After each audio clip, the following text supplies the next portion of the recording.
jira Maraykanka wiil dhalinyaro chief la yiraahdo chief waa inankii ugu yaraa ee masterate qaata da'dii ugu yaray ee shahaadada master qaadata ee waliba ku qaata imtiyaaz iyo sharaf chief maalintuu qalin jabinayay baa la damcay in la maamuuso waddanku uu maamuuso oo la tilmaamay inuu yahay nin yar oo shaqo weyn qabtay oo da'dan uu ku qaatay masterku aan horaba loo arag cid ku qaadata da'datan habeenkii xafladiisii qabcadii yarayd madaxa loogu soo xidhay marihii lagu qalin jabin jiray loo xidhay ee shahaadada loo dhiibayay buu ooyey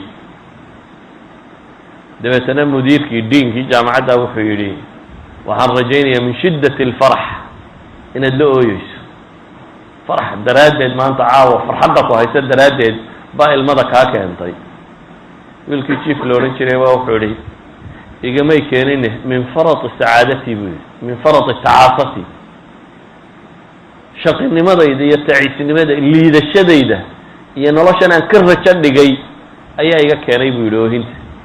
waxaan moodayay markaan shahaadaadkan sare iyo waxaan xaqiijiyay inaan farxi doono oo qof nolosha wuxuu ku farxay gaadhay aan noqon doono laakiin ma aha buu leeyahay waxaan kasii qaaday uun warwar iyo qalaq iyo diraab nafsiyaan kasii qaaday wax macno ay samaynaysaana ma jirto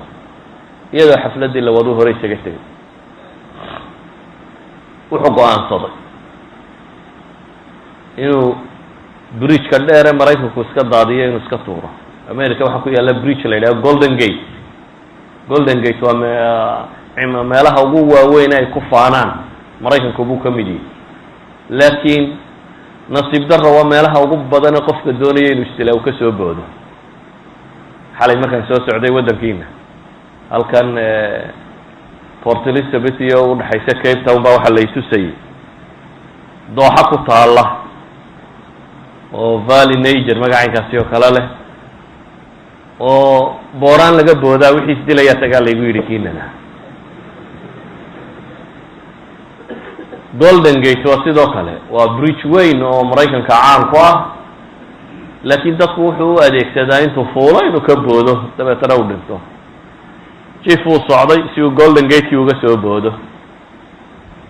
isagoo ku sii socda meeshii ayuu meesha agteeda wuxuu ku arkay niman aan dadka u mariya kayn oo ka gadisan oo iska farfaraxsan oo meel fadhiya oo dhalinyaro ah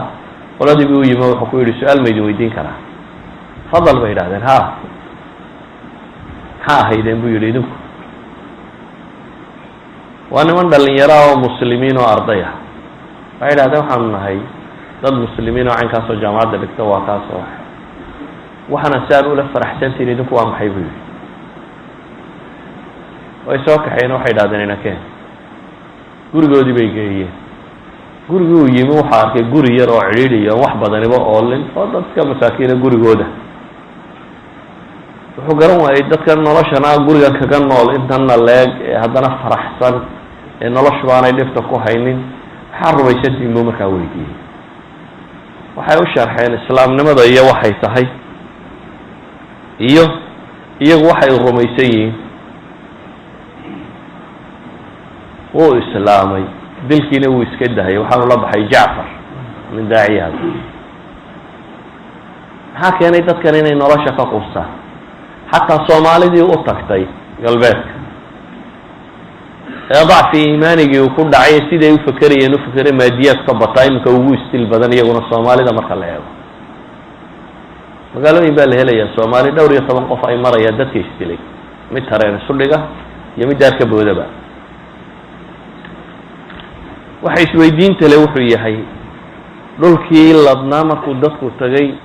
inay badhaadhaan baa la eegayay maxaa keenay inay istilaan Colin Wilson in la yidhaahdo ustaad Maraykana baa wuxuu yidhi isagoo New York sifaynaya ghitaa'un jamiil lixaalatin min asacaasati washiqaa buu yidhi waa dabool fiican buu yidhi laakiin dabool qurux badan oo hoostiisa haddaad eegta buu yidhi waxa ku jira waa ticaaso waa kadeed iyo shaqinimo buu leeyahay taariikhan dhaadheer waxba heegan buu leeyahay New York ku yaalla dadka jooga waa dad ashqaa buu leeyahay dhiba haysato shaqiiqiina maalkii wuu noqon waayey saciid